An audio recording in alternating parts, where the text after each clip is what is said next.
ചായപ്പാനി തപ്പിലെ റൊഡരികെ ആ തുടി പഞ്ചാരി കൊട്ടിലെ കാതരികെ എം പ്രേമിക്കുടു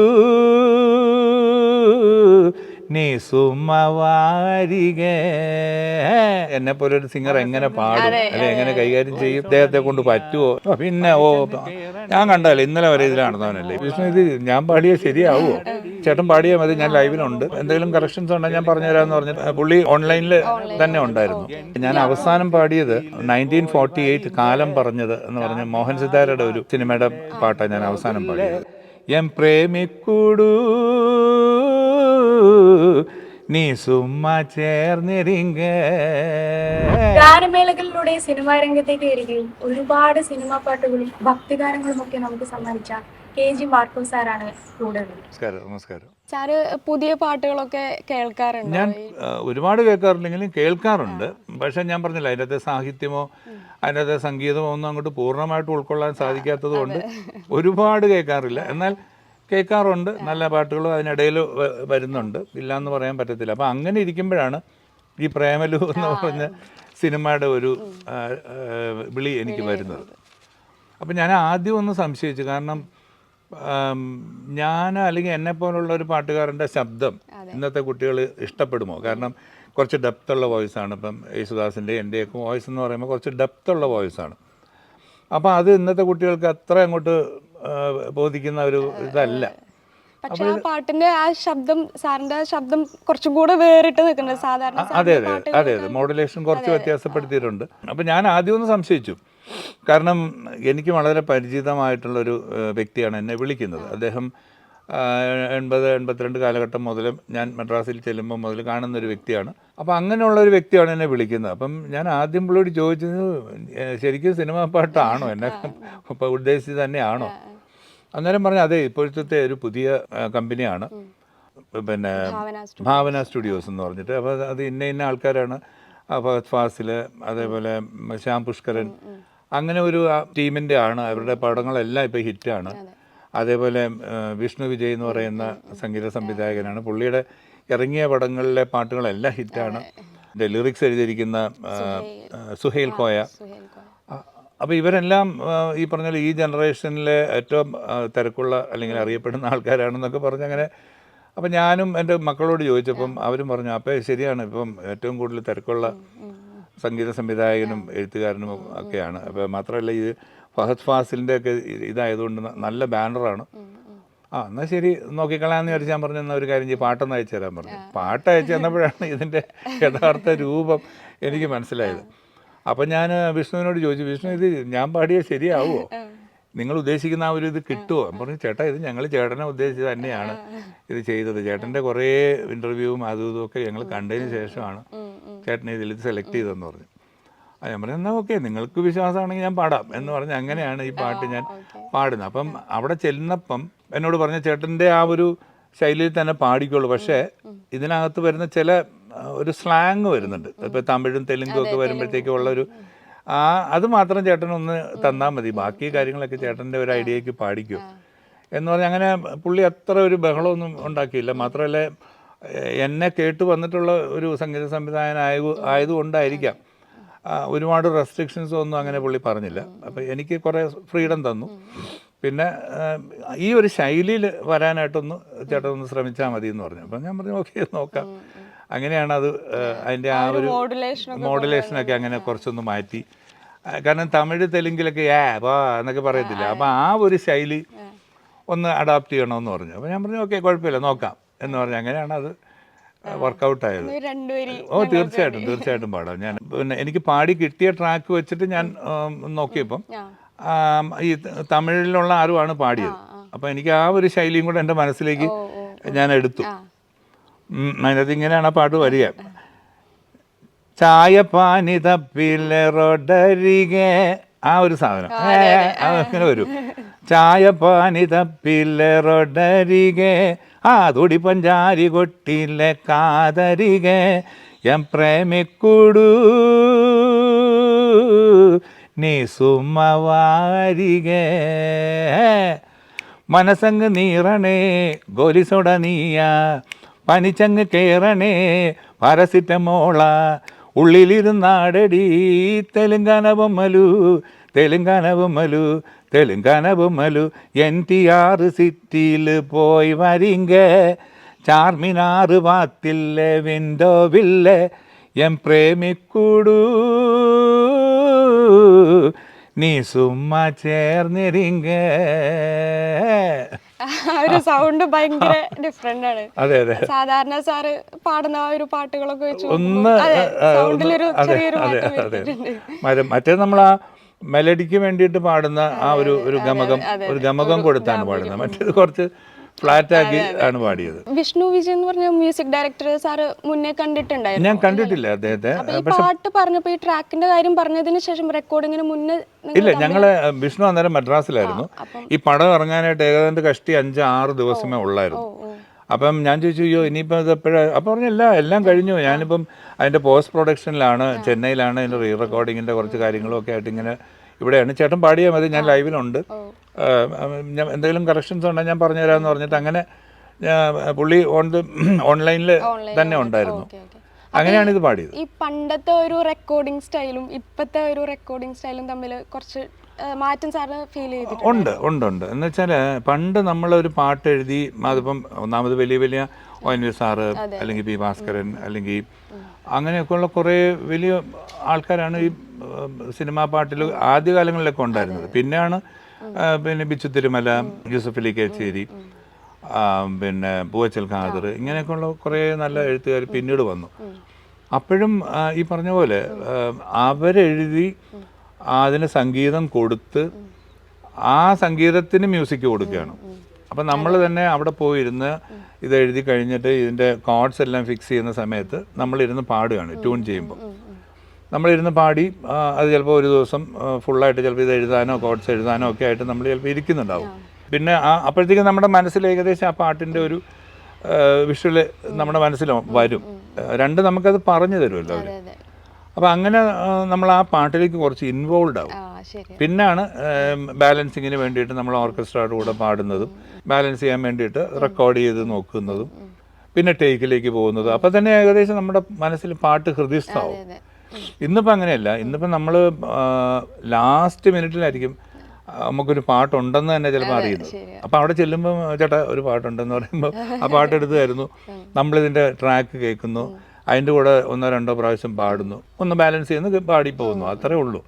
അപ്പോൾ ആ ഇൻവോൾവ്മെൻറ്റ് നമുക്ക് അത്രയ്ക്കുള്ള സമയമുള്ളൂ. ഒരു 1-1.5 മണിക്കൂറിൻ്റെ ഒരു സമയം നമുക്ക് കിട്ടുന്നുള്ളൂ.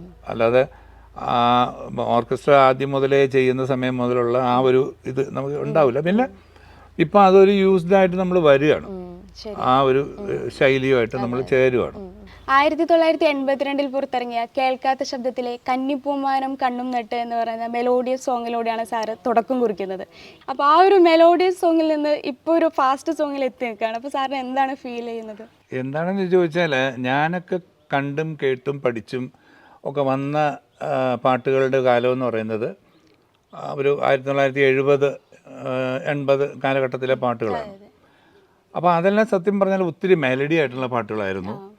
മാത്രമല്ല അന്നത്തെ സിനിമ എന്ന് പറയുന്നത് നല്ല നല്ല നോവലുകൾ, അറിയപ്പെടുന്ന വലിയ കഥാകൃത്തുക്കളുടെ നോവലുകൾ, ഇപ്പോൾ തകഴി, MT, വൈക്കം വാസുദേവൻ നായർ, അങ്ങനെയൊക്കെ ഉള്ള കുറേ വലിയ വലിയ ആൾക്കാരുടെ കൃതികളൊക്കെ ആയിരുന്നു സിനിമ ആക്കിയിരുന്നത്. അപ്പോൾ അതിൽ നല്ല നല്ല കഥാപാത്രങ്ങളെ ഏറ്റവും നല്ല ആർട്ടിസ്റ്റുകളാണ് അവതരിപ്പിച്ചിരുന്നത്. അതേപോലെ സംഗീതമാണേലും ഏറ്റവും നല്ല സംഗീത സംവിധായകരായിരുന്നു കൈകാര്യം ചെയ്തിരുന്നത്. ഇപ്പോൾ ദക്ഷിണാമൂർത്തി സ്വാമി, അല്ലെങ്കിൽ ദേവരായ മാഷ്, അർജുന മാഷ്, പിന്നെ ബാബുരാജ്, അല്ലെങ്കിൽ എഴുത്തുകാരിൽ നമ്മൾ നോക്കുമ്പോൾ P. ഭാസ്കരൻ മാഷ്, യൂസഫ് അലി കേച്ചേരി, വയലാർ, ഇങ്ങനെ അറിയപ്പെടുന്ന ഇങ്ങേറ്റം വന്നിട്ട് ഇന്നത്തെ ഗിരീഷ് പുത്തഞ്ചേരി വരെയുള്ളവരുടെ കാലം നമ്മൾ നോക്കുകയാണെങ്കിൽ നല്ല നല്ല പാട്ടുകളും നല്ല നല്ല എന്താ പറയുക എഴുത്തുകാരുമാണ് എഴുതിയിട്ടുള്ളത്. അപ്പോൾ അങ്ങനെ അതിന് പറ്റിയ രീതിയിലുള്ള മ്യൂസിക്കായിരുന്നു ആ ഒരു കാലഘട്ടത്തിൽ ഞാനൊക്കെ കേട്ട് വന്നതും പാടി വന്നതും. അപ്പോൾ പുതിയ ജനറേഷൻ എന്ന് പറഞ്ഞിട്ടൊരു വിഭാഗം 2000-ന് ശേഷം എനിക്ക് തോന്നുന്നു അങ്ങനെ ഒരു വിഭാഗമൊന്നുമില്ല, പക്ഷെ അങ്ങനെ ആക്കി എടുക്കുന്നതാണ്. ഇപ്പോൾ യുവാക്കളെന്ന് പറയുമ്പോൾ അവർക്ക് കുറച്ച് അർമാദിക്കണം. അപ്പോൾ ആ ബീറ്റ് അതാണ് അവരെ എനിക്ക് തോന്നുന്നു കൂടുതലായിട്ട് ആകർഷിച്ചതെന്ന് തോന്നുന്നു. അല്ലാതെ അതിൻ്റെ അകത്തെ പിന്നെ എഴുത്തിൻ്റെ ഒരു സ്വാഭാവികതയോ അല്ലെങ്കിൽ അതിൻ്റെ അകത്ത് ഒരു രസമോ അല്ലെങ്കിൽ സാഹിത്യപരമായിട്ടുള്ള കാര്യങ്ങളോ സംഗീതത്തിൻ്റെ എന്താ പറയുക അതുല്യമായ മേഖലകളോ ഒന്നും അല്ല അവർ നോക്കുന്ന അവർക്കൊന്ന് അവരുടെ അതെ ഒന്ന് ഇത് ആക്കണം, എൻജോയ് ചെയ്യണം, അതായിരുന്നു. അപ്പം അങ്ങനെ വന്നപ്പോഴത്തേക്ക് ആ തലത്തിലുള്ള പാട്ടുകളാണ് പിന്നീട് വന്നത്. ഇപ്പം ഈ പാട്ട് കേട്ടപ്പോൾ തെലങ്കാന ഭൂമിയിൽ പാട്ട് കേട്ടപ്പോൾ സാറിന് മക്കളുടെ പ്രതികരണം എങ്ങനെയായിരുന്നു? അവരെല്ലാം ഈ പറഞ്ഞ പോലെയാണ്, പാടുന്ന ആൾക്കാരാണ് രണ്ടുപേരും.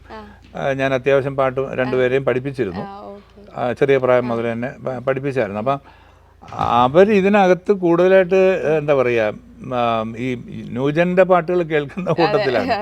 അപ്പോൾ അവർ ഓക്കെയാണ്. അപ്പോൾ അവരെന്നോട് ആദ്യത്തെ ദിവസം തന്നെ പോയി കണ്ടിട്ട് എന്നോട് പറഞ്ഞു, അപ്പം പാട്ട് നന്നായിട്ട് വന്നിട്ടുണ്ട്, തിയേറ്ററിൽ നല്ല എഫക്റ്റാണ് എന്ന് പറഞ്ഞു. അപ്പം ഈ പാട്ട് ഇറങ്ങിയ ടൈമിൽ കൂടുതൽ പ്രതികരണങ്ങളൊക്കെ സാറിൻ്റെ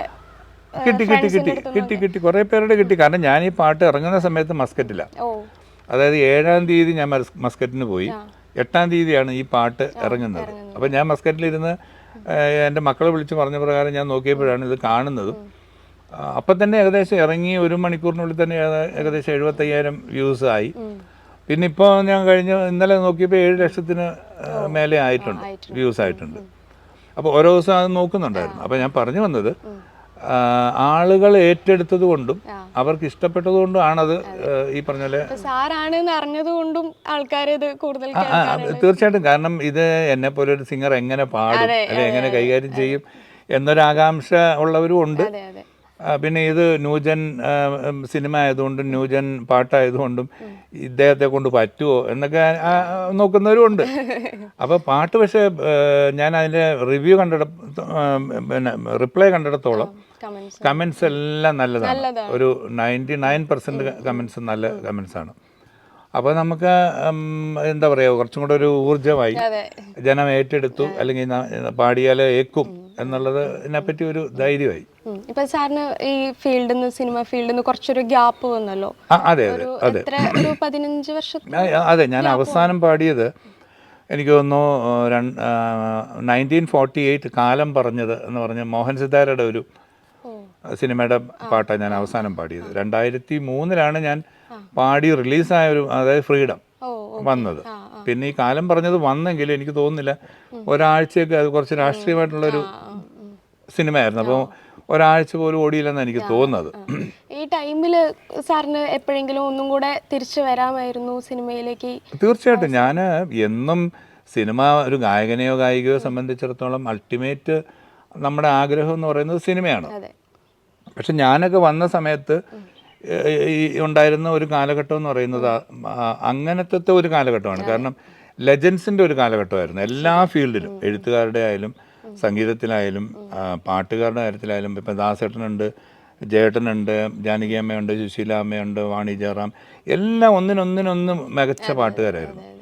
അപ്പം നമുക്ക് അങ്ങോട്ട് പെട്ടെന്നൊരു എൻട്രി അങ്ങനെ കിട്ടത്തൊന്നും ഇല്ലായിരുന്നു. പ്രത്യേകിച്ചും അന്നത്തെ സംഗീത സംവിധായകർക്ക് ബോധ്യമാകണം അവർ പറഞ്ഞു കൊടുക്കുന്ന കാര്യങ്ങൾ എല്ലാ തരത്തിലും, ശബ്ദത്തിൻ്റെ കാര്യത്തിലും ഭാവത്തിൻ്റെ കാര്യത്തിലും താളത്തിൻ്റെ കാര്യത്തിലും ലയത്തിൻ്റെ കാര്യത്തിലും ഒക്കെ നന്നാകുമെന്ന് വിശ്വാസമുള്ളവരെ അവർ പാടിച്ചിരുന്നുള്ളൂ.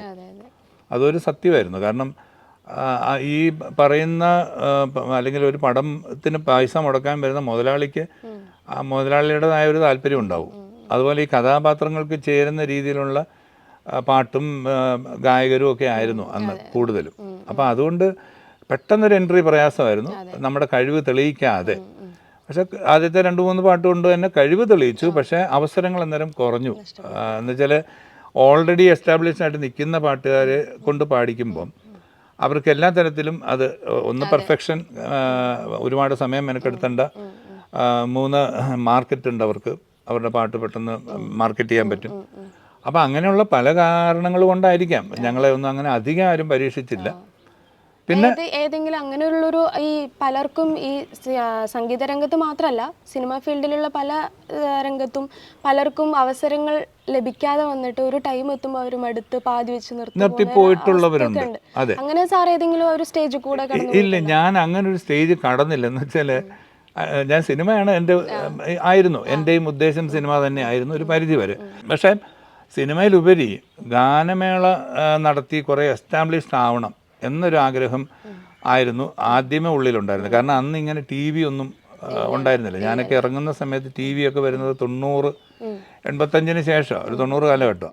അപ്പം പെട്ടെന്ന് ഇങ്ങനെ എസ്റ്റാബ്ലിഷ് ആവാൻ പറ്റുമെന്നും സോഷ്യൽ മീഡിയ വരുമെന്നും അല്ലെങ്കിൽ മൊബൈൽ ഫോൺ വരുമെന്നും നമ്മളെ ഇമ്മീഡിയറ്റ് ആയിട്ട് നമുക്ക് മാർക്കറ്റ് ചെയ്യാൻ പറ്റുമെന്നും ഒന്നും നമുക്ക് അന്ന് ഒരു ഐഡിയ ഇല്ല. അപ്പം മാക്സിമം നമ്മളെ അറിയപ്പെടുത്തണമെങ്കിൽ ഒറ്റ മാർഗം വേദികളേ ഉള്ളൂ. അപ്പോൾ ഓടി നടന്ന് തിരുവനന്തപുരം മുതൽ കാസർഗോഡ് വരെ ഓടി നടന്ന് പാടിയിട്ടുണ്ട്. അപ്പോൾ ആ ഒരു ഓട്ടത്തിനിടയിലാണ് ഈ 3000-3500 സ്റ്റേജ് കവർ ചെയ്തത്. അപ്പോൾ അങ്ങനെയുള്ള ഒരു ഇമേജ് ആയിരുന്നു ആദ്യം. അത് കഴിഞ്ഞ് പിന്നെ സിനിമ എന്നുള്ളത് സെക്കൻഡറി ആയിരുന്നു. ആദ്യം ഈ ഗാനമേളയിൽ കൂടി നമ്മളെ ഒന്ന് അറിയപ്പെടുത്തുക, ഇന്ന പോലെ ഒരാളുണ്ട്. അങ്ങനെ ഓടിക്കൊണ്ടിരിക്കുന്ന സമയത്താണ് പെട്ടെന്ന് സിനിമയിലൊരു അവസരം വരികയും പിന്നെ അതേ തുടർന്ന് പിന്നെ സിനിമയിൽ കൂടുതലായിട്ട് നിൽക്കണമെന്നുള്ള ആഗ്രഹം വരികയും പിന്നെ കുറച്ച് സിനിമകളൊക്കെ പാടി. അങ്ങനെ പാടി ഒരു 86 വരെ വരുന്ന സമയത്താണ് പെട്ടെന്ന് ഒരു ആക്സിഡൻ്റ് ഉണ്ടായി. അത് ഒരു 4-5 വർഷം കൊണ്ട് ഒരു 10-14 പടത്തിൽ പാടി. അന്ന് ഇത്ര പടവുമില്ല, ഒരു വർഷത്തിലൊരു 30 പടം 35 പടമൊക്കെ ഉള്ളൂ. ഇന്നിപ്പോൾ 150 ഒക്കെ പടങ്ങളൊക്കെ ഇറങ്ങുന്ന ഒരു കാലഘട്ടമാണ്. അങ്ങനെ ഈ ആക്സിഡൻറ്റോടുകൂടി, അപ്പോൾ ആ ആക്സിഡൻറ്റിന് ജസ്റ്റ് മുമ്പ് 85 ഞാൻ പാടിപ്പോയൊരു പാട്ടാണ് പൂമാനമേ എന്ന് തുടങ്ങുന്ന പാട്ട്. അത് നിറക്കൂട്ടിലെ പാട്ട്. അപ്പോൾ അതിപ്പോൾ ഏതോ ഒരു സിനിമയിൽ എടുത്തിട്ടുണ്ട്. അപ്പോൾ അതും ഈ പറഞ്ഞാൽ ഒരു നിമിത്തമായി. കാരണം ഇത് പാടിയത് ഒറിജിനൽ പാടിയത് ആരാണെന്ന് അന്വേഷിക്കുന്ന കുറെ ആൾക്കാർ. അത് ഞാൻ ചോദിക്കാൻ വരുമായിരുന്നു സാറിന്. ആ പാട്ടും ഇപ്പം ഓസ്ലറിൽ ഇറങ്ങിയ ഈ പാട്ട് സാറ് കേട്ടിട്ടുണ്ടാവുമല്ലോ? കേട്ടു. അപ്പം അത് സാറ് അന്ന് പാടി വെച്ച ആ ഒരു പാട്ടും ഇപ്പൊ ഈ പാട്ട് കേൾക്കുമ്പോൾ ഒരു സാറിന് ഫീൽ അത് ഇതുമായിട്ട് കമ്പയർ ചെയ്യാൻ പറ്റത്തില്ല. കാരണം വേറെ ഒന്നുമില്ല. ഇപ്പം യേശുദാസ് പാടിയ പാട്ടുകൾ രണ്ടാമത് നമ്മൾ ഗാനമേളയ്ക്ക് പാടുമ്പോൾ ആ ഒരു രീതിയിലല്ല പാടുന്നത്. ഇപ്പം ഞാൻ പാടുന്നതല്ല ഞാൻ പറഞ്ഞത്, പൊതുവെ ഗാനമേളക്കാരെടുക്കുമ്പോൾ അതിൻ്റെ ഒരു ഔട്ട്ലൈൻ പഠിച്ചിട്ട് അങ്ങ് പാടുകയാണ്. കാരണം എല്ലാവർക്കും ഇപ്പം അതുപോലെ പാടി വെക്കാൻ പറ്റത്തില്ലല്ലോ. പക്ഷെ ഞാൻ പാടുമ്പോൾ ഞാൻ അതിനോടൊരു 95% നീതി പുലർത്തണം എന്നാഗ്രഹിച്ച് പാടുന്ന ഒരാളാണ്. അതുകൊണ്ട് ഞാൻ കുറേ നീതി പുലർത്താറുണ്ട്. പക്ഷെ എന്ന് പറഞ്ഞാൽ ഇപ്പം ഇത് പാടി കേട്ടപ്പം അന്ന് ശ്യാം സാറ് ഇരുന്ന് പറഞ്ഞു തന്നതും, ഒരു പാട്ട് പാടിക്കുമ്പോൾ സംഗീത സംവിധായകന് ചില ഉദ്ദേശങ്ങളുണ്ടാവും, അദ്ദേഹത്തിൻ്റെ മനസ്സിൽ ചില ഭാവങ്ങളുണ്ടാവും. അപ്പം നമുക്ക് അവർ ഇരുന്ന് പറഞ്ഞു തരുന്നതും നമ്മളത് കേട്ടിട്ട് രണ്ടാമത് എവിടെയെങ്കിലും റീപ്രൊഡ്യൂസ് ചെയ്യുമ്പോൾ അതിൻ്റെ എന്തായിരുന്നു എന്ന് പോലും അറിയാതെയാണ് നമ്മൾ പാടുന്നത്. എന്ന് പറഞ്ഞാൽ ഇപ്പോൾ അതിൻ്റെ പൂമാനമേ എന്നുള്ള ആ ഒരു വരിയിൽ തന്നെ ശ്യാം സാർ എനിക്ക് പറഞ്ഞു തന്ന പ്രകാരമാണെങ്കിൽ അപ്പോൾ എന്നോട് മോനെ അത് ഇങ്ങനെ പാടണു എന്ന് പറഞ്ഞിട്ട് പുള്ളി പൂമാനമേ ഒരു രാഗമേഘം താ, അവർ പ്രത്യേകം അവരുടെ മനസ്സിലുള്ള സാധനമാണ് പറഞ്ഞു തരുന്നത്. അപ്പം അങ്ങനെ ആണ് അത് പാടിയത്. അപ്പം ആ ഒരു ഫീലിനല്ല മോൻ പാടിയിട്ടുള്ളത്. അത് കേട്ടിട്ട് പുള്ളിയുടെ ഒരു വെർഷനാണ് പുള്ളി പാടിയിരിക്കുന്നത്. പക്ഷെ നന്നായിട്ട് പാടിയിട്ടുണ്ട് അയാൾ. ഇപ്പം ഇതിൻ്റെ ഒരു പശ്ചാത്തലത്തിൽ ചോദിക്കുകയാണെങ്കിൽ ഇപ്പം കുറേ പാട്ടുകാർ, വളർന്നു വരുന്ന കുറേ പാട്ടുകാർ പണ്ടത്തെ കുറേ പാട്ടുകളെടുത്ത് റീമിക്സ് ചെയ്ത് കവർ സോങ് ഒക്കെ ആയിട്ട് സോഷ്യൽ മീഡിയയിലൊക്കെ അപ്ലോഡ് ചെയ്യുന്നുണ്ട്. പല ഗായകർക്കും അത് ഇഷ്ടമല്ല, പണ്ടത്തെ പല ഗായകർക്കും അത് സപ്പോർട്ട് ചെയ്യാറില്ല. സാർ അതെങ്ങനെയാണ് നോക്കിക്കാണുന്നത്? നേരത്തെ പറഞ്ഞ പോലെ തന്നെയാണ്. കാരണം അന്നേരം സംഗീത സംവിധായകനോ എഴുത്തുകാരനോ, കാരണം ഇവർക്കൊക്കെ വളരെ നിർബന്ധ ബുദ്ധിയുള്ള എഴുത്തുകാരുണ്ട്. അവരുടെ പദങ്ങൾ ഇങ്ങനെ പറയണം, അല്ലെങ്കിൽ അത് മുറിക്കാൻ പാടില്ല, അങ്ങനെ ചെയ്യണമെന്നൊക്കെ പറയുന്ന എഴുത്തുകാരുണ്ട്. അതേപോലെ തന്നെ സംഗീത സംവിധായകരും. ദേവരാം മാഷൊക്കെ അങ്ങനെ വളരെ നിർബന്ധ ബുദ്ധിയോടെ പാടിക്കുന്ന ഒരു സംഗീത സംവിധായകനാണ്.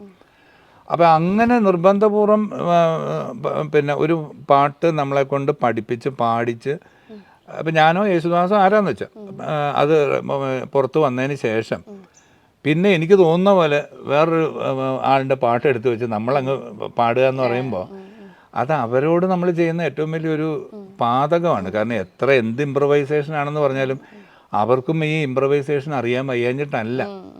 3.5 മിനിറ്റ് അല്ലെങ്കിൽ 4 മിനിറ്റിനകത്ത് ആ സംഗതികൾ കൃത്യമായിട്ട്, സംഗതികൾ എന്ന് പറഞ്ഞാൽ പാട്ടിനകത്ത് പുറകെയല്ല ഞാൻ പറയുന്നത്, അവരെന്താണോ അതിനകത്ത് ഉദ്ദേശിക്കുന്നത്, ആ ഒരു സീനിൽ വരുന്ന വികാരം, അത് നടനോ നടിയോ അല്ലെങ്കിൽ പാട്ടുകാരൻ്റെയോ ഭാഗത്തുനിന്ന് വരുന്ന വികാരം എന്താണെന്നുള്ളത് ഒരു സംഗീത സംവിധായകൻ്റെ മനസ്സിൽ വരുന്ന കാര്യമാണ്. അത് അവരത്രയും നിർബന്ധപൂർവ്വം പാടിച്ച് വെച്ചിട്ട് പിന്നെ വന്നിട്ട് നമുക്ക് ഇഷ്ടമുള്ള പോലെ പാടുക എന്ന് പറയുമ്പോൾ അത് എന്ത് ഇംപ്രവൈസേഷൻ ആണെന്ന് പറഞ്ഞാലും അതിനോട് പൂർണ്ണമായിട്ട് യോജിക്കാൻ പറ്റത്തില്ല. പിന്നെ ഈ പറഞ്ഞാൽ ഇപ്പോൾ ഇവരെല്ലാം അത്യാവശ്യം സംഗീതം പഠിച്ചവരും കൈകാര്യം ചെയ്യുന്നവരുമാണ്. അപ്പം ബാബുരാജിൻ്റെ പഴയ പാട്ടുകളൊക്കെ ബാബുരാജ് തന്നെ നല്ലൊരു പാട്ടുകാരനായിരുന്നു. അദ്ദേഹം വേദികളിൽ പാടുന്നത് ഇപ്പോൾ ഈ സുറുമ എഴുതിയ മിഴികളെ അങ്ങനെയൊക്കെയുള്ള പാട്ടുകൾ അദ്ദേഹം വേദിയിൽ പാടുന്നതെന്ന് പറഞ്ഞാൽ വേറൊരു രീതിയിലാണ് അദ്ദേഹം പാടുന്നത്. അന്ന് പറഞ്ഞാൽ ഇപ്പം കുറേ പേര് ആ പാട്ടെടുത്ത് ഈ പറഞ്ഞാൽ അവർക്ക് ഇഷ്ടമുള്ള പോലെ പാടുന്നുണ്ട്. പക്ഷെ മനസ്സിൽ നമ്മൾ രജിസ്റ്റർ ചെയ്ത് വെച്ചിരിക്കുന്ന ഒരു പാട്ടുണ്ട്. ആ പാട്ട് നമ്മൾ ഇനി എത്ര ഇംപ്രവൈസ് ചെയ്തെന്ന് പറഞ്ഞാലും ഒരു സാധാരണക്കാരനെ സംബന്ധിച്ചിടത്തോളം ഒറിജിനൽ തന്നെ ആയിരിക്കും. അതിൽ സംശയമൊന്നും ഇല്ലാത്ത കാര്യമാണ്. എത്ര ഇംപ്രവൈസ് ചെയ്തെന്ന് പറഞ്ഞാലും പിന്നെ സംഗീതം അറിയുന്നവർ പറയും അത് കൊള്ളാം കൊള്ളാം, ആ സംഗതി കൊള്ളാം, അല്ലെങ്കിൽ അത് നന്നായിട്ട് പാടി എന്നൊക്കെ പറയാം. പക്ഷെ അത് ഒരിക്കലും ഒരു ഒറിജിനാലിറ്റിയിലേക്ക് നോക്കുമ്പം നമുക്കത് ചിലപ്പം പൂർണ്ണമായിട്ട് ഉൾക്കൊള്ളാൻ സാധിക്കത്തില്ല. പണ്ട് സാർ പറഞ്ഞു കരിയറിൽ അവസരങ്ങളൊക്കെ നഷ്ടപ്പെട്ടിട്ടുണ്ടായിരുന്നു. അപ്പം ഏതെങ്കിലും തരത്തിൽ കരിയറിൽ പിന്തുണ ലഭിച്ചിട്ടില്ല എന്ന് സാറിന് എപ്പോഴെങ്കിലും അത് എന്നും തോന്നിയിട്ടുണ്ട്, എപ്പോഴും. കാരണം ഒരു നല്ല ഒരു ആർട്ടിസ്റ്റ്, ഞാൻ പാട്ടുകാരൻ്റെ മാത്രമല്ല പറയുന്നത്, അഭിനയമായാലും നല്ലപോലെ എഴുതുന്ന ആയാലും നല്ല സംഗീത സംവിധാനം ചെയ്ത ആളാണേലും ഒക്കെ നമുക്കൊരു സപ്പോർട്ട് കിട്ടിയെങ്കിലേ നമുക്ക് വരാൻ പറ്റുള്ളൂ ഏത് രംഗത്തും. ഇപ്പം മോള് തന്നെയാണെങ്കിലും കയറി വരുന്ന പോലെ അല്ലല്ലോ. ഒരു 5 വർഷമോ 10 വർഷമോ കഴിയുമ്പോൾ നമുക്ക് കുറച്ചും കൂടെ ധൈര്യമായി, കുറേ ഫ്രീഡമായി, ഞാൻ പറഞ്ഞാൽ അത് കേൾക്കും എന്ന് അങ്ങനെ വരുമ്പോഴാണ് നമ്മുടേതായ ക്രിയേഷൻസ് വരുന്നത്. അപ്പം അങ്ങനെ ഒരു സപ്പോർട്ട് ഒരിക്കലും കിട്ടിയിട്ടില്ല. പിന്നെ ഇന്നിപ്പോൾ ഇത്രയും സീനിയോറിറ്റിയും ഇത്രയും പാടിയുള്ള അറിവും എക്സ്പീരിയൻസും ഒക്കെ വന്നപ്പം ഈ പറഞ്ഞ പോലെ ചില കാര്യങ്ങൾ നമുക്ക് വിട്ടു തരുന്നുണ്ട്. അതല്ലാതെ ഒരു എന്താ പറയുക, പുള്ളിയെ കൊണ്ട് ചെയ്യിപ്പിക്കാം, നന്നായിട്ട് ചെയ്യുവാൻ, അല്ലെങ്കിൽ അവനെ കൊണ്ട് നമുക്ക് ചെയ്യിപ്പിക്കാം, അങ്ങനെ പറയുന്നവർ വളരെ കുറവായിരുന്നു.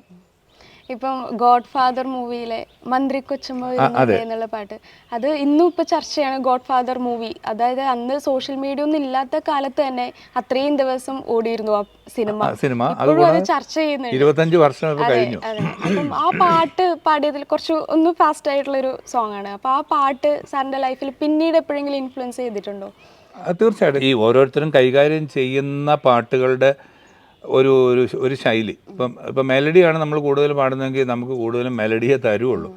അതേസമയം നമ്മൾ എല്ലാ തരവും കൈകാര്യം ചെയ്യുമ്പം, ഇപ്പം ഞാൻ ഈ മാപ്പിളപ്പാട്ട് പാടുമ്പോൾ പ്രത്യേകിച്ച് ഈ കടുപിട് എന്ന് വരുന്ന വാക്കുകൾ ഒരുപാട് പാടിയിട്ടുണ്ട്. അതുകൊണ്ടും കൂടി ആയിരിക്കാം ഈ പറഞ്ഞാൽ ഈ മന്ത്രി കൊച്ചമ്മ വരുന്നുണ്ട് എന്നുള്ള പാട്ട് അവർ തീരുമാനിച്ചപ്പോൾ ആ പാട്ട് എനിക്ക് തരാനുള്ളൊരു കാരണം എനിക്ക് തോന്നുന്നു ഒരു പരിധിവരെ ഇതിൻ്റെ ആ സ്പീഡും എൻ്റെ ഉച്ചാരണവും അങ്ങനെയൊക്കെയുള്ള കുറേ കാര്യങ്ങൾ മനസ്സിലാക്കിയിട്ടാണെന്ന് തോന്നുന്നു. അത് അത്യാവശ്യം നന്നായിട്ട് ഞാൻ ചെയ്തു എന്നാണ് എൻ്റെ വിശ്വാസം. അത് മാത്രമല്ല 86-ലെ അപകടത്തിന് ശേഷം ഞാൻ 5 വർഷത്തോളം സിനിമയിൽ നിന്ന് മാറിപ്പോയി. കാരണം അന്നത്തെ സിനിമ എന്ന് പറയുന്നത് ചെന്നൈയിലാണ്, ഇന്നത്തെ ചെന്നൈ. അപ്പം അന്ന് മദ്രാസിൽ പോയി വരണമെങ്കിൽ ഒരു വലിയൊരു എന്താ പറയുക ടാസ്ക്കാണ്, ഒരു വലിയ ദൗത്യമോ. അപ്പം ഒരാൾ എൻ്റെ കൂടെ എപ്പോഴും വേണം. ആദ്യത്തെ 2-3 വർഷം എനിക്ക് നടക്കാനൊക്കെ കുറേ ബുദ്ധിമുട്ടുണ്ടായിരുന്നു. അപ്പോൾ അതുകൊണ്ട് ഞാൻ കുറേ അങ്ങ് ഒഴിവായി, സിനിമയിൽ നിന്ന് ഞാൻ കുറേ അങ്ങ് ഒഴിവായി. അങ്ങനെ 91-ൽ പിന്നെ ആദ്യമായിട്ട് കിട്ടുന്ന പടമാണ് ഈ ഗോഡ് ഫാദർ.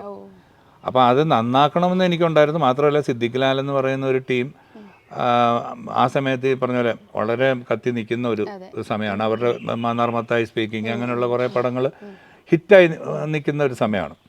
അപ്പം ഞങ്ങൾ ഒരു 78-80 കാലഘട്ടത്തിൽ ഞാൻ ഈ ഗാനമേളകളൊക്കെ നടത്തി തുടങ്ങുന്ന സമയത്ത് ഞാൻ ഉൾപ്പെടെ, അല്ലെങ്കിൽ എൻ്റെ ഗാനമേളയുടെ ഇടയ്ക്ക് ഇവരുടെ പിന്നെ മിമിക്രിയൊക്കെ നടത്തിയിട്ടുണ്ട്. അല്ലെ കലാഭവൻ്റെ മിമിക്രിയൊക്കെ എൻ്റെ പ്രോഗ്രാമിന് ശേഷമോ മുമ്പോ ഒക്കെ നടന്നിട്ടുണ്ട്. അപ്പോൾ അന്ന് മുതലുള്ളൊരു പരിചയമാണ്. അപ്പോൾ ഞാൻ അന്ന് MG റോഡിൽ ഒരു എയർലൈൻസ് എന്ന് പറഞ്ഞൊരു ഹോട്ടലിൽ എൻ്റെ ഒരു സുഹൃത്ത് നാസറിൻ്റെ ആയിരുന്നു ആ ഹോട്ടൽ. അപ്പോൾ അവിടെ ആയിരുന്നു താമസം. അപ്പോൾ അവിടെ വൈകുന്നേരങ്ങളിൽ പലപ്പോഴും ഈ സിദ്ദിഖും ലാലും വരും. കാരണം അവിടെ അന്ന് ഹോർമിസ് തരകൻ എന്ന് പറയുന്ന ഒരു പിന്നെ ഫെഡറൽ ബാങ്കിൻ്റെ വലിയൊരു, അതായത് പുള്ളിയാണ് ഫെഡറൽ ബാങ്ക് തുടങ്ങിയത്. അദ്ദേഹത്തിൻ്റെ മകൻ ബോബി ഹോർമിസ് എന്ന് പറയുന്ന ഒരു പുള്ളിക്കാരൻ, പുള്ളി പിന്നെ ആഡ് ഫിലിംസ് ചെയ്യുന്ന ഒരു സമയമാണ്. അപ്പോൾ ഈ ബോബിയെ കാണാനായിട്ട് ഇവർ മിക്കവാറും അവിടെ വരും, ഈ സിദ്ദിഖും ലാലും. അപ്പോൾ ഞാൻ പറഞ്ഞോളൂ, നമ്മളൊക്കെ എത്രയോ വർഷങ്ങളായിട്ട് അറിയുന്നവരായിരുന്നു, നമ്മളെയൊന്നും വിളിക്കുന്നില്ലല്ലോ എന്ന് പറഞ്ഞപ്പോഴാണ് നമ്മുടെ ഒരു പടം വരുന്നുണ്ട്, നമുക്ക് നോക്കട്ടെ എന്ന് പറഞ്ഞ് അങ്ങനെയാണ് ഞാൻ ഈ മന്ത്രി കൊച്ചമ്മ പാടാനിടയാവുന്നത്. ഗാനമേളയിലൊക്കെ പോകുമ്പം ഈ പാട്ട് ഇപ്പോഴും അത് കാരണം ഈ അടിപൊളി പാട്ടിൻ്റെ എനിക്ക് തോന്നുന്നു ഒരു തുടക്കം ഒരു പക്ഷേ ഒരു മധുരക്കിനാവിൻ, മന്ത്രി കൊച്ചമ്മ ഒക്കെ ആയിരിക്കും. പിന്നെ പുത്തൻ പുതുക്കാലം അതും സിദ്ദിഖ്ലാലിൻ്റെ തന്നെ സിനിമയായിരുന്നു.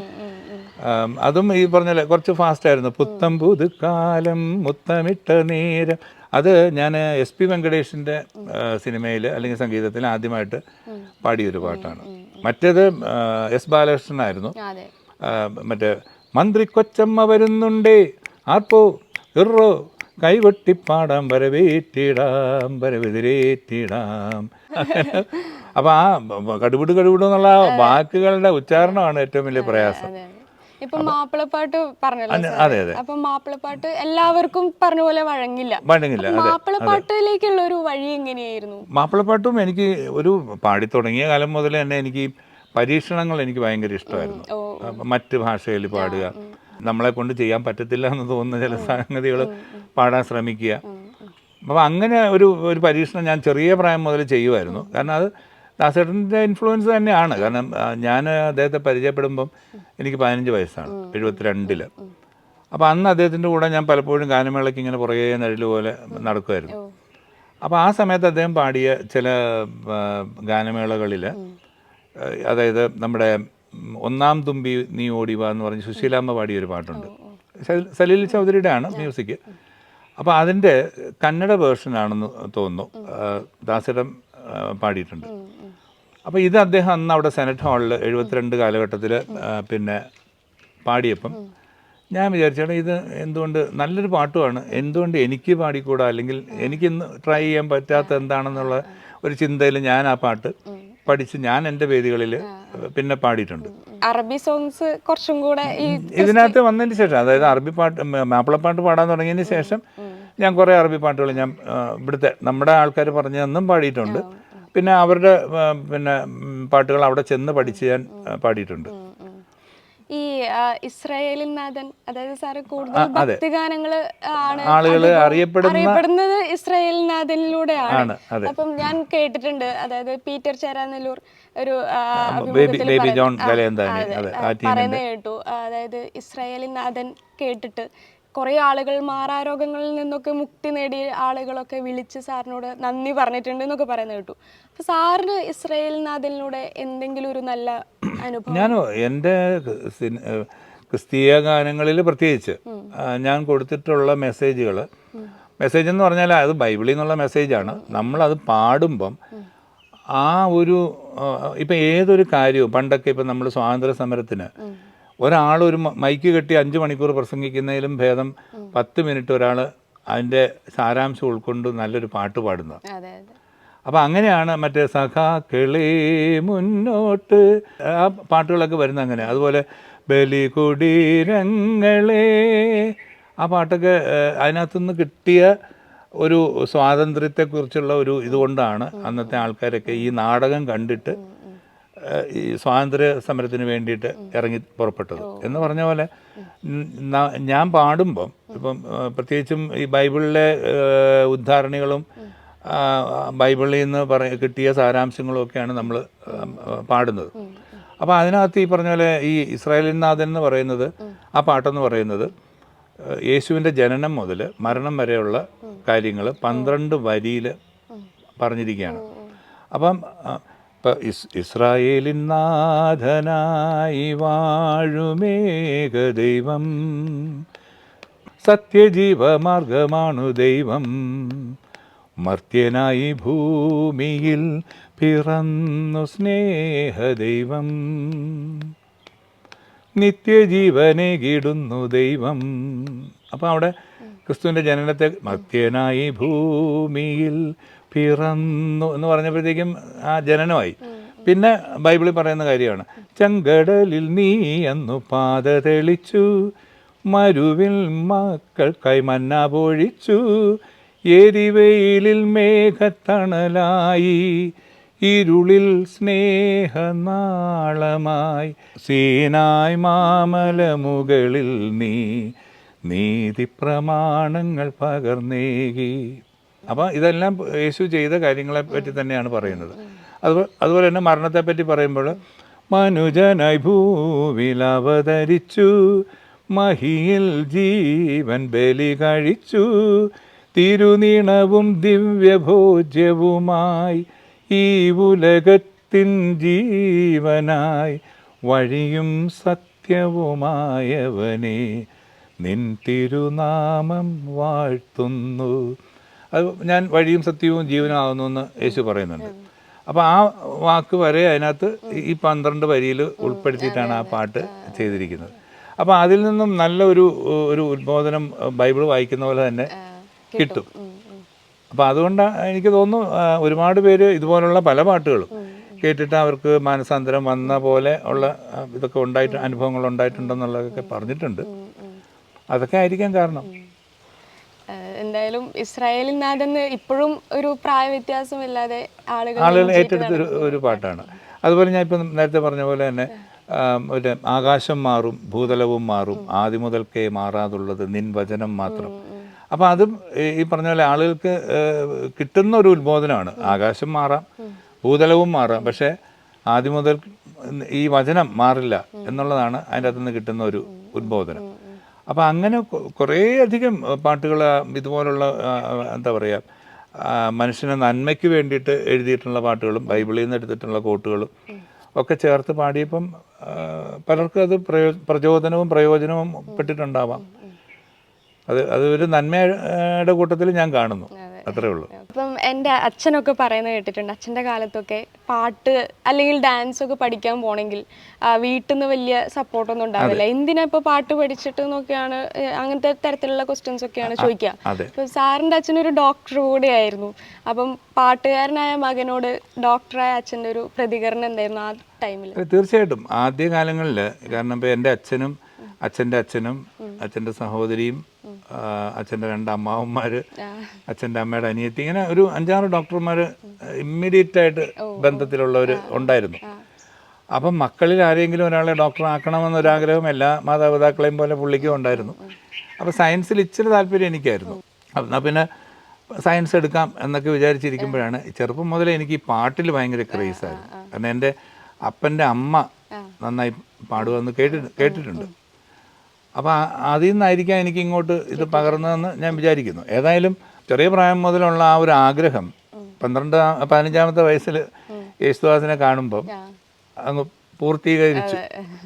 അങ്ങനെയാണ് ഞാൻ ഈ പാട്ട് മതി എന്ന് തീരുമാനിക്കുന്നത്. പക്ഷേ അന്നത്തെ ആൾക്കാരുടെ പിന്നെ ഈ പറഞ്ഞ പോലെ ഈ രംഗത്തേക്ക് ഇപ്പോൾ പാട്ടുപാടി നടന്നിട്ട് എന്ത് കിട്ടാനാ, അല്ലെ അഭിനയിച്ച് നടന്നിട്ട് എന്ത് കിട്ടാനാ, നീ ആരാകാനാന്നൊക്കെ ചോദിക്കും. പക്ഷേ അതിൽ നിന്ന് അവർക്ക് ഉണ്ടാവുന്ന എന്താണെന്ന് വെച്ചാൽ അവർ അച്ഛനും അമ്മയാണ്. അപ്പോൾ അവരുടെ മക്കൾ ഏറ്റവും നല്ല നിലയിൽ പോകണം എന്നാഗ്രഹിക്കുന്ന, ഇപ്പോൾ ഈ കലാരംഗത്ത് പ്രവർത്തിച്ചു കഴിഞ്ഞാൽ അവരൊക്കെ മോശക്കാരാണെന്നുള്ള അല്ല അവരുടെ അച്ഛനമ്മമാർ മോശമാണെന്നുള്ള അല്ല ഞാൻ പറയുന്നത്. പക്ഷേ അന്നത്തെ പേയ്മെൻറ്റ്, അന്നത്തെ ആളുകളുടെ മനസ്ഥിതി, കാരണം കലാരംഗത്ത് പോയി കഴിഞ്ഞാൽ ഈ പറഞ്ഞ പോലെ മറ്റ് ദൂഷ്യ സ്വഭാവങ്ങളിലേക്കൊക്കെ മാറിപ്പോകാം. അപ്പോൾ അതുകൊണ്ട് അങ്ങനെ ആയി പോകാം. അങ്ങനെ പെട്ടെന്ന് ചാഞ്ചല്യമുള്ള മനസ്സുള്ളവരാണെങ്കിൽ അങ്ങനെയൊക്കെ മാറിപ്പോകാം. പിന്നെ റെമ്യൂണറേഷൻ വളരെ തുച്ഛമായ കാശായിരുന്നു. കാരണം ആദ്യകാലങ്ങളിലൊക്കെ അഭിനയിച്ചിട്ടുള്ള അല്ലെങ്കിൽ പാടുന്നവർക്കൊക്കെ 3 രൂപ 5 രൂപ അന്നത്തെ കാലഘട്ടത്തിൽ. എനിക്ക് ആദ്യം കിട്ടിയത് 10 രൂപയാണ്. അപ്പോൾ അത് കഴിഞ്ഞ് പിന്നെ ഒരു സ്റ്റാൻഡേർഡ് റേറ്റ് എന്ന് പറയുന്നത് 30 രൂപ 35 രൂപ ഒക്കെ ആയിരുന്നു ഒരു 78 കാലഘട്ടത്തിലൊക്കെ. അപ്പം ഞാൻ പറഞ്ഞു വരുന്നത്, ഇതിൽ നിന്ന് വരുമാനം വളരെ കുറവാണ്. ഇപ്പം എന്ത് കിട്ടിയിട്ടാണ് നീ ജീവിക്കുക? അപ്പോൾ അവർ മക്കളെന്നുള്ള രീതിയിൽ നമ്മളെപ്പറ്റി വളരെ കൺസേൺഡാണ്. അപ്പോൾ ആ ഒരു ചിന്തയായിരിക്കാം ഈ രംഗത്തോട്ട് അന്നത്തെ ആൾക്കാർക്ക് മക്കളെ വിടാനുണ്ടായിരുന്ന ഒരു ബുദ്ധിമുട്ട്. ഇന്നിപ്പോൾ അതൊക്കെ മാറി ഒരുപാട് മാറ്റങ്ങൾ വന്നു. പൈസയ്ക്കും പിന്നെ പ്രശസ്തിക്കും അല്ലെങ്കിൽ മറ്റു തരത്തിലുള്ള സൗഭാഗ്യങ്ങൾക്കും ഒന്നും ഒരു കുറവില്ലാത്തൊരു സ്ഥിതിയിലേക്ക് വന്നു 2000-ന് ശേഷം. അപ്പോൾ ആളുകൾക്ക് ഇപ്പോൾ ഇന്ന് താല്പര്യമാണ്, പ്രത്യേകിച്ചും ഈ സോഷ്യൽ മീഡിയയിലൊക്കെ വരാനും മക്കളെയൊക്കെ വളരെയധികം പെട്ടെന്ന് പ്രശസ്തരാക്കാനും ഒക്കെ അച്ഛനമ്മമാർ മുമ്പിട്ടിറങ്ങുന്ന ഒരു കാലഘട്ടമാണ്. അതെ. അപ്പോൾ അങ്ങനെ വന്നപ്പോഴത്തേക്കും ഈ പറഞ്ഞ പോലെ എനിക്കും ആ ബുദ്ധിമുട്ടുകൾ ആദ്യകാലങ്ങളിൽ കുറച്ച് ഫീൽ ചെയ്തിട്ടുണ്ട്. പക്ഷെ പിന്നീട് ഞാനൊരു ധൈര്യത്തിൽ അങ്ങ് ഇറങ്ങി.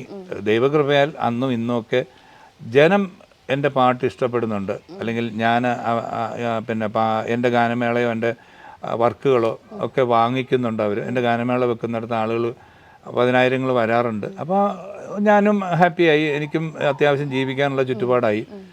അങ്ങനെ വന്നപ്പോഴത്തേക്കും ഫാദറിന് ആ ഒരു മനപ്രയാസം മാറി. ഒരിക്കലും അദ്ദേഹത്തിൻ്റെ 75ാം ജന്മദിനത്തിന് എന്നെ ഇതുപോലെ എല്ലാവരും ഉണ്ടായിരുന്നു. അപ്പോൾ എന്നെ വിളിച്ചിട്ട് പറഞ്ഞു, നീ നിൻ്റെ കാര്യത്തിന് മിടുക്കനായി, എനിക്ക് ഇപ്പോൾ സന്തോഷമായി. അപ്പോൾ കാരണം പ്രശസ്തിയുമായി, പേരായി, പൈസയായി. അപ്പോൾ അങ്ങനെയുള്ളൊരു ബുദ്ധിമുട്ടൊക്കെ ഒന്നും എനിക്ക് ഇല്ലാത്ത ഒരു സ്ഥിതി വന്നു. അപ്പം പുള്ളിക്കാരനെ ഹാപ്പിയായി. കാരണം എല്ലാവരും ഉദ്ദേശിക്കുന്നത് മക്കൾ നല്ല രീതിയിലായിരിക്കണം എന്നുള്ളതാണ്. ആദ്യം ഉണ്ടായിരുന്നു, ഒരു ബുദ്ധിമുട്ടുണ്ടായിരുന്നു, അത് സത്യമാണ്. എന്തായാലും ഉണ്ടാവുമല്ലോ. അതെ അതെ അതെ അതെ. ഞാൻ എൻ്റെ ചെറുപ്പത്തിൽ TV കണ്ടുകൊണ്ടിരിക്കുമ്പോഴാണ് അമ്മയും അച്ഛനും പറഞ്ഞത്, സാറിൻ്റെ ഒരു പ്രോഗ്രാം വന്നപ്പോഴാണ്, മോളെ ഇത് മാർക്കോ സാറാണ്, യേശുദാസിനെ പോലെ പാടുന്ന ആളാണ് എന്നൊക്കെ പറഞ്ഞു. പക്ഷെ അന്ന് ചെറുതായതുകൊണ്ട് എൻ്റെ മൈൻഡിൽ പാട്ടല്ല, വെള്ള നിറമായിരുന്നു എൻ്റെ മൈൻഡിലേക്ക് വന്നിട്ടുണ്ടായിരുന്നത്. സാറ് യേശുദാസ് സാറിനെ വല്ലാതെ ആരാധിക്കുന്ന ഒരു ആളാണ്. അപ്പം അത് ആ ആരാധന ഏതൊക്കെ തരത്തിൽ സാറിന്റെ കരിയറെ ബാധിച്ചിട്ടുണ്ട്? തീർച്ചയായിട്ടും. കാരണം നമ്മുടെ പ്രത്യേകിച്ച് കേരളത്തിലെ ആളുകൾ, അത് ഞാൻ വലുപ്പ ചെറുപ്പമൊന്നും ഇല്ലാതെ തന്നെ പറയുകയാണ്. കാരണം വളരെ അപൂർവം ആൾക്കാരേ ഉള്ളൂ ഒരാളുടെ നന്മ ശരിക്കും ആഗ്രഹിക്കുന്നതും അല്ലെങ്കിൽ അവരെ പ്രോത്സാഹിപ്പിക്കുന്നതും. ബാക്കി ഒരു നല്ല ശതമാനം ആൾക്കാരും പെട്ടെന്ന് അങ്ങോട്ട് അംഗീകരിക്കത്തില്ല. പിന്നെ ഞാൻ കണ്ടല്ലേ, ഇന്നലെ വരെ ഇതിൽ നടന്നവനല്ലേ, ഇപ്പോഴല്ലേ എന്നൊക്കെ, അങ്ങനത്തെ ഒരു ശൈലിയാണ് നമ്മുടെ ആൾക്കാരുടെ. അവരെത്ര നന്നായിട്ട് നമ്മൾ ചെയ്താലും അതിനെപ്പറ്റി ഒരു ദോഷാഭിപ്രായം അവർ പറയത്തുള്ളൂ. എന്ന് പറഞ്ഞ പോലെ ഞാൻ ഈ രംഗത്ത് വരുന്നത് ശരിക്കും പറഞ്ഞാൽ എൻ്റെ അച്ഛനൊരു ഡോക്ടറായിരുന്നു എന്ന് ഞാൻ പറഞ്ഞു. അപ്പോൾ 1950 നമ്മുടെ തിരുവനന്തപുരം മെഡിക്കൽ കോളേജ് ആരംഭിക്കുന്നത്. അതിനു മുമ്പേ മെഡിസിൻ പഠിക്കാനായിട്ട് കൽക്കട്ടയിൽ പോയി മെഡിസിൻ പഠിച്ച് തിരിച്ച് വന്ന സമയത്ത് ആദ്യമായിട്ട് തിരുവനന്തപുരം മെഡിക്കൽ കോളേജിൽ കയറിയ ഒരു ഡോക്ടറാണ് എൻ്റെ അച്ഛനൊക്കെ. ആദ്യത്തെ ബാച്ചിൽ ഉണ്ടായിരുന്ന doctor Shankar Ram, doctor pi, അങ്ങനെ കുറച്ച് പേരുടെ കൂട്ടത്തിൽ കയറിയ ഒരു വ്യക്തിയാണ്. അപ്പോൾ അവരൊക്കെ അന്ന് ഈ ആതുര ശുശ്രൂഷ രംഗം വളരെ പവിത്രമായിട്ട് കണ്ടിട്ടുള്ള ആൾക്കാരാണ്. കാരണം ഞാൻ പഠിക്കുമ്പോഴും ഉണ്ടായിരുന്നു ഒരു പാഠ്യ വിഷയമായിട്ട് ഫ്ലോറൻസ് നൈറ്റിംഗേലിനെ പറ്റി ഒരു പാഠം ഉണ്ടായിരുന്നു. അപ്പോൾ അതിനകത്ത് ഈ ആതുര ശുശ്രൂഷ രംഗം എന്ന് പറയുന്നത് ഒരു മനുഷ്യൻ്റെ ഏറ്റവും ദയനീയമായ, സഹതാപാർഹമായ ഒരു അവസ്ഥയാണ്. അപ്പോൾ അവിടെ അവരെ പരിചരിക്കുന്ന ആൾക്കാരുടെ മനസ്സിൻ്റെ നിർമ്മലത കാണിക്കുന്ന വസ്ത്രമായിട്ടാണ് ഈ വെള്ള വെച്ചിരിക്കുന്നത്. അപ്പോൾ അങ്ങനെയാണ് എൻ്റെ അച്ഛനൊക്കെ അത് പിന്തുടർന്ന് വന്നിരുന്നത്. അപ്പോൾ അച്ഛനോടൊപ്പം ഞാൻ കണ്ടിരിക്കുന്ന അന്നത്തെ ഡോക്ടർമാരിൽ എല്ലാവരും വെള്ള വസ്ത്രമായിരുന്നു. 2 നേഴ്സുമാർ, എല്ലാ നേഴ്സുമാരും അന്ന് വെള്ളയായിരുന്നു. വെള്ള ഫ്രോക്കും വെള്ള സ്റ്റോക്കിങ്സും ആയിരുന്നു എൻ്റെയൊക്കെ ചെറുപ്പത്തിൽ. ഇപ്പോഴാണ് ഈ ഓറഞ്ച് കളറും നീല കളറും ഒക്കെ ആയത്. പാരാമെഡിക്കൽ സ്റ്റാഫ്, അറ്റൻഡേഴ്സ്, ഇവരെല്ലാം വെള്ള വസ്ത്രധാരികളായിരുന്നു. ഒരു ഹോസ്പിറ്റലിൽ ആരൊക്കെ ഉണ്ടോ അവരെല്ലാം വെള്ള വസ്ത്രധാരികളായിരുന്നു. ഇപ്പോഴാണ് ഓരോരുത്തരും അവരവരുടെ ഇഷ്ടത്തിന് വസ്ത്രങ്ങളൊക്കെ ധരിക്കാൻ തുടങ്ങിയതും. അപ്പോഴും ഡോക്ടർമാർ ഒരു വെള്ള കോട്ട് അവരുടെ ഷർട്ടിന് പുറത്ത് ഇടാറുണ്ട്. അപ്പോൾ അത് അവരുടെ ആതുര സേവന രംഗത്തിനെ സൂചിപ്പിക്കുന്ന ഒരു വസ്ത്രമാണ്. അപ്പോൾ അച്ഛൻ അത് നിർബന്ധമായിരുന്നതുകൊണ്ട് എനിക്കും എൻ്റെ ജ്യേഷ്ഠനും എൻ്റെ അനിയനും, ഞങ്ങളൊക്കെ 2-2.5 വയസ്സിൻ്റെ ഒക്കെ വ്യത്യാസമുള്ളൂ 3 പേരും. അപ്പം ഞങ്ങൾക്ക് എടുത്തു തരുന്നത് ഈ വെള്ള തന്നെയാണ്. പിന്നെ ഞങ്ങളുടെ ആ ഒരു കാലഘട്ടത്തിൽ വെള്ള ഷർട്ടും കാക്കി നിക്കർ അല്ലെങ്കിൽ നീല നിക്കർ, ഇതായിരുന്നു സ്കൂളിലെ യൂണിഫോം. ഇന്നത്തെ പോലെ കളർ അല്ലെ വരെയുള്ള ഷർട്ടും ഒന്നും ഇല്ലായിരുന്നു. അപ്പോൾ ഞങ്ങൾക്ക് ഈ വെള്ള എപ്പോഴും ഉണ്ട്. അങ്ങനെ ഞാൻ 9th പഠിക്കുമ്പോഴാണ്, ഞാൻ സ്കൂൾ സെക്രട്ടറി ആയിരുന്നു 9th and 10th. അപ്പോൾ അന്ന് വെള്ള പാൻറ്റും വെള്ള ഷർട്ടുമായിരുന്നു ഞങ്ങളുടെ വേഷം. അപ്പോഴാണ് ഞങ്ങൾ കൊല്ലത്തിന് ട്രാൻസ്ഫറായി വരുന്നതും എൻ്റെ നൈബറിൻ്റെ വീട്ടിൽ യേശുദാസ് വരുന്നതും. അപ്പോൾ ഞാൻ നോക്കിയപ്പോൾ പുള്ളി കംപ്ലീറ്റ് വെള്ള, ചെരുപ്പും പോച്ചും കൂടെ വെള്ളയാണ്. അപ്പോൾ അന്ന് ഞങ്ങൾക്ക് ചെരുപ്പൊന്നും കിട്ടാനുള്ള മാർഗ്ഗമില്ല. കാരണം 72 എന്ന് പറയുന്ന കാലഘട്ടത്തിൽ ഇവിടെ എറണാകുളത്ത് പോലും ചെരുപ്പും വെള്ള ചെരുപ്പൊന്നും കിട്ടത്തില്ല. അപ്പോൾ ഇതിങ്ങനെ മനസ്സിൽ കിടന്നിരുന്നു. പിന്നീട് വർഷങ്ങൾക്ക് ശേഷം ഞാൻ ആ രംഗം ചൂസ് ചെയ്തപ്പോഴത്തേക്കും ഞാൻ ഈ പറഞ്ഞ പോലെ അത് കണ്ടിന്യൂ ചെയ്തു. കാരണം സ്റ്റേജിൽ നിൽക്കുമ്പം ഒരു അന്ന് ഞാൻ കാണുമ്പോൾ യേശുദാസിൻ്റെ കൂടെ ഒരു മെറൂൺ കളറിലുള്ള ഷർട്ടിട്ട് ഒരു 8-10 പേര് ഓർക്കസ്ട്ര, അതിൻ്റെ നടുക്ക് തൂവെള്ള വേഷത്തിൽ പുള്ളി നിൽക്കുന്നു. അതേപോലെ സുജാത വെള്ള വേഷത്തിൽ സ്റ്റോക്കിങ്സ് ഒക്കെ ഇട്ട്. അപ്പോൾ ഒരു കണ്ണിന് നല്ലൊരു രസം കാണാൻ, നല്ല ഒരു കളർഫുൾ ഓർക്കസ്ട്രയുടെ ഇടയ്ക്ക് 2 പേര് തൂവെള്ള വസ്ത്രത്തിൽ. അപ്പോൾ എനിക്കത് വല്ലാതെ എൻ്റെ മനസ്സിലും കൊണ്ടു. അപ്പോൾ ഞാൻ അങ്ങനെ പിന്നെ അത് കണ്ടിന്യൂ ചെയ്തു. ഇതുവരെ ഇങ്ങനെ പോകുന്നു. ഇപ്പോൾ 52 വർഷമായിട്ട് ഞാൻ ഈ വെള്ള വസ്ത്രധാരി തന്നെയാണ്. അത് എനിക്ക് അദ്ദേഹത്തോടുള്ള പിന്നെ എന്താ പറയുക, വേഷത്തിലുള്ള ഒരു അഭിനിവേശം എന്ന് വേണമെങ്കിൽ ഒരു പരിധി വരെ പറയാം. പക്ഷേ സംഗീതത്തിൽ എനിക്ക് അദ്ദേഹത്തിൻ്റെ ശബ്ദം, ആ ശബ്ദം കൊടുക്കുന്ന രീതികൾ, എങ്ങനെ ഒരു പാട്ട് പിന്നെ അതിൻ്റെ സർവമാന വികാരത്തോടും കൂടി പാടാം, അല്ലെങ്കിൽ ആ വോയിസിൻ്റെ ഡെപ്ത്ത്, അതിൻ്റെ ഇൻറ്റൻസിറ്റി, അതൊക്കെ നമ്മൾ ഒരുപാട് കാര്യങ്ങൾ പഠിക്കാനുണ്ട്, പ്രാക്ടീസ് ചെയ്യാനുണ്ട്. അല്ലെങ്കിൽ ആ വോയിസ് ഇപ്പം നമ്മൾ ദാസേട്ടൻ സംസാരിക്കുമ്പോൾ കേൾക്കുന്നതിൻ്റെ ഒരു 100 മടങ്ങാണ് ആംപ്ലിഫൈ ചെയ്ത് പിന്നെ നമ്മൾ കേൾക്കുമ്പോൾ. അപ്പോൾ അത് ആ വോയിസിൻ്റെ ത്രോയാണ്. അപ്പോൾ അതൊക്കെ നമ്മൾ പഠിക്കാനുണ്ട്. അപ്പോൾ ഞാൻ ചോദിക്കാം, ഈ വളർന്നു വരുന്ന കുറേ ഗായകരുണ്ട്, അപ്പോൾ അവർക്ക് പാട്ടിൽ ഏറ്റവും അത്യാവശ്യം വേണ്ട തീർച്ചയായിട്ടും ഞാൻ പറയും, ഇപ്പോൾ എല്ലാവർക്കും യേശുദാസിൻ്റെ ശബ്ദം കിട്ടൂല, അല്ലെങ്കിൽ അതുപോലുള്ളത്തെ ഒരു ശബ്ദം കിട്ടൂല. പക്ഷേ ശബ്ദത്തിന് ഒരുപാട് ഇമ്പോർട്ടൻസ് ഒരു പാട്ടിനകത്തുണ്ട്. കാരണം നമ്മൾ കൊടുക്കുന്ന വികാരം ആ പാട്ടിലൂടെ ആണ് പുറത്തു വരുന്നത്. അപ്പോൾ ആ പാട്ട് കേൾക്കുമ്പം ആ ഒരു ഫീൽ ആ കേൾക്കുന്ന ആളിന് കിട്ടണം. അല്ലാതെ വെറുതെ ഒരു ഓളത്തിന് നമ്മൾ പാടി ബഹളം ഉണ്ടാക്കി ചാടി മറിഞ്ഞു, അതുകൊണ്ട് അത് പാട്ടാവില്ല. പക്ഷെ പാട്ടെന്ന് പറയുമ്പോൾ നമ്മൾ സ്വസ്ഥമായിട്ടിരുന്ന് എവിടെയെങ്കിലും നമ്മുടെ മനസ്സിലോ നമ്മുടെ ആ ഒരു ചിന്തയിലോ അത് വരുമ്പോഴാണ് പാട്ടാവുന്നത്. അല്ലാതെ വെറുതെ കുറേ ബഹളം വെച്ചിട്ടോ ഒച്ച വെച്ചിട്ടോ ഒന്നും കാര്യമില്ല. കാരണം ഈ ഉപകരണങ്ങളിൽ തന്നെ അസുര സംഗീതമുണ്ട്, ദേവസംഗീതമുണ്ട്.